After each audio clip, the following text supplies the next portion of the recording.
अस्सलाम वालेकुम, ये है TNN TV। महकमा sports and youth affairs Sindh की जानिब से 2 अप्रैल को घोटकी से निकाली गई tour de Sindh cycle race Larkana पहुंच गई। साइकिल रेस लाड़काना खैरपुर पुल, एयरपोर्ट रोड, VIP रोड से होती हुई खोड़ो स्पोर्ट्स कॉम्प्लेक्स पहुंची, जहां रैली के शुरका का पुरतपाक इस्तकबाल किया गया।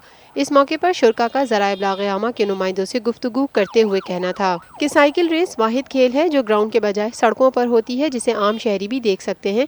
इस रैली का मकसद पूरी दुनिया को ये पैगाम देना है कि पाकिस्तान पुरअमन मुल्क है और हम दहशतगर्दी का खात्मा चाहते हैं, जबकि नौजवान भी नशे को तर्क करके खेलों की जानिब आएं ताकि उन्हें बेहतर माहौल मिल सके। Tour de Sindh cycle race के चौथे मरहले में लाड़काना पहुंचने पर साइकिलिस्ट अली इलियास ने पहली, नईम अहमद ने दूसरी, मोहम्मद इरफान ने तीसरी, आशिर ने चौथी, हक नवाज ने पांचवी और शाहजहां ने छठी पोजीशन हासिल की।